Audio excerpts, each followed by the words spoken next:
Hello my fellow humans, it is I, Anna, and today I will be making humbugs.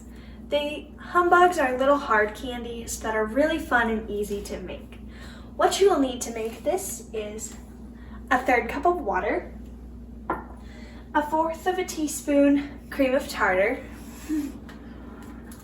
1 cup of sugar, and then a 1/4 teaspoon either peppermint extract or vanilla extract. I'll make a batch with both. You will also need a gel food coloring of your choice. Preferably gel food coloring because it's not water-based and it's just better to work with candies. For my mint, I'm going to take a mix of green and blue so that they make a nice tealish color. But then for my vanilla, I'm not going to add any coloring. So first, what I will need to do is heat up my pan to a medium high. Once I have my hot turned to a medium high, I am going to take the water, the sugar, and the cream of tartar, and I'm going to put it in there. And then I'm going to take my trusty silicone spatula and just kind of stir it around. Now I'm going to keep it at a medium high just until the sugar is completely dissolved. Then once it's completely dissolved, I'm going to move it to more of medium low. So now my sugar is almost all the way dissolved. I just got to let it dissolve a little bit more, and then I can move the heat down. Now my sugar is dissolved, so I will move it down to a medium-low heat and put on my candy thermometer. I'm going to heat it until it reaches 260 degrees Fahrenheit. Now you want to make sure that you heat it to exactly 260 degrees Fahrenheit, because otherwise it will either harden too soft or too hard. So you want to get it right at the sweet spot. Now, small bubbles might form, so what you got to do is you just got to stir them, and then they'll go away. While you're doing that, you can have a pan greased with cooking spray, and then you'll set it aside, and you'll pour the hot molten candy into the pan after you're done cooking it and heating it up. Right now, my candy is at 150 degrees Fahrenheit. And I'm heating it up and mixing it up so that it will turn out good. They're starting to boil a little bit, and there's little swirls at the top. I just gotta mix it up to incorporate those swirls, and it will still keep boiling. The sugar is very, very, very hot, so do not touch it. Even after you've taken it off the heat and put your extract and coloring in it and poured it in here, do not touch it until you're absolutely sure that it is cooled. Right now, it just looks like very thick water, and I am almost there. So, if you're making this at home, you might notice little spots of sugar that are building up on the sides of your pot. You just use your spatula to scrape those back down into the bowl. If you can't get it all down, that's completely fine. It'll just be a little bit harder to wash. I do have a trick for washing it, and I'll show you that after this is done cooking. So now, if you are making this at home, the base is the same for both flavors. If you're waiting in this step, now can be the time if you're deciding to either make peppermint or vanilla. I prefer the peppermint ones, but the vanilla ones are really good too. So I'm just going to make both, but my first batch is going to be the peppermint one. Okay, now that my candy is finally at 260 degrees Fahrenheit, I'm going to turn the heat all the way off, and I'm going to take my candy thermometer off and scrape it on the side of the pot. so that all the candy gets off it and I don't have to clean it as much. And then I'm going to place it like this so that the tip is not touching anything. So now I'm going to take my extract and I'm going to put 1/4 of a teaspoon into my sugar mixture.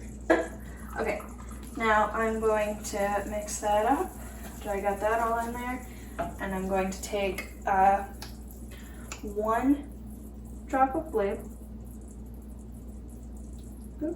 and then 2 drops of green. And then I'm going to mix it up so that the colors combine. Now I've got my colors together.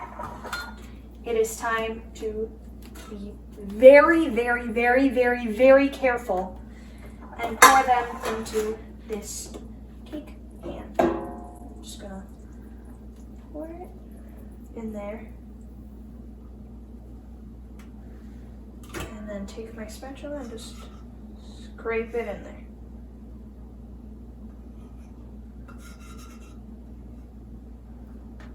There. And now I'm going to set it to the side where it can cool. Now I'm going to show you how to clean the pot very easily. So we take this. This is the cup that we put the water in, and I'm going to fill it all the way up with water. And I'm going to turn the heat back on and keep it on high.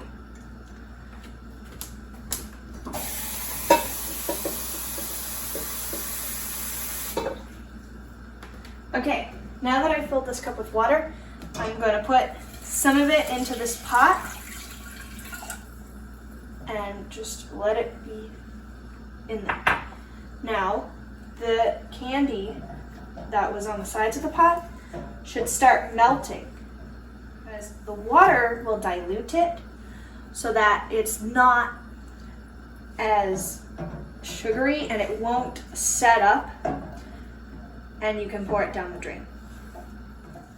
And if you feel like you have more sugar in there than that water is diluting, just pour more water in there.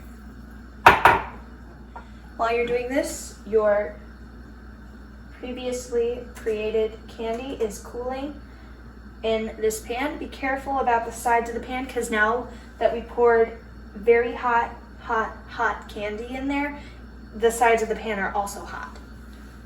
And now that I've gotten most of the candy off the sides, I can just go dump it into the drain because it's diluted by the water.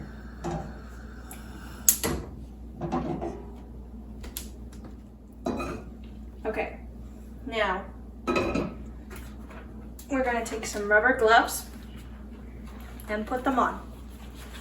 If you need to wash the gloves beforehand, get it? Because they're gloves. Okay. Anyways, if you need to wash them beforehand, just put them on and then wash your hands as if you're not wearing the gloves. I've already done this, so what I'm going to do is I'm going to take cooking spray and spray it right onto the gloves. And then I'm going to rub my hands together so that no candy will stick to it when I'm pulling it. Now, before you start pulling the candy, you'll want to clear off your workspace, move the candy in, and don't just dive right in. Make sure that it's cool enough to handle. Okay, mine is, so I'm gonna use my hand to scrape it up from the bottom of the pan, and then I'm gonna pull it and then let it back in. And I'm gonna do this until it comes to a nice sheen and shine, which I like. You gotta work kind of fast when you're doing this because it can still set up when it's in its not as glossy form. It's not very hard, but it's kind of hot if you do it too fast. Okay, so I've gotten my cutting board out and it's firming up really quickly now. So I gotta work fast. I gotta get scissors and I gotta have this here, and I'm just gonna pull it out a few more times until it really starts to firm up really good. So now I have no great tips for cutting it. I usually stop stretching it out once it starts solidifying in my hands. And then after it starts doing that, I just stretch it out as good as I can and then go in for the chop. It is even shinier now. It gets even shinier the more you pull it. If you pull it too much, it will get harder and harder to pull, and you will end up with a giant lump of candy instead of tiny bites. So I just finished stretching out my candy and I laid it down in the snake, and now I'm taking scissors that I took and greased lightly. The way I did that was I took a paper towel and I sprayed it with cooking spray and then rubbed it on the scissors, and now I can cut little bite-sized candies. I made 2 batches of these humbugs. I made one batch with mint extract and the food coloring, and then I made the other batch with vanilla extract and with no food coloring, and it just turned out white. I know I said at the beginning that they could be hard candies, but I re-looked up the definition, and it turns out that they can and just be soft candies too. The only definition is that they have to look like little pillows. So once you cut them, they should end up having a bigger part in the middle and then the thinner sides. I think they taste really yummy and that they are really good to have, and just wrap them up with some wax paper, and you can easily give them as gifts or have them on your table as after dinner mints. Thank you for watching this video. If you would like to see more, like and subscribe. If you would like to make these, there will be a recipe in the description below. Thank you for watching. Bye!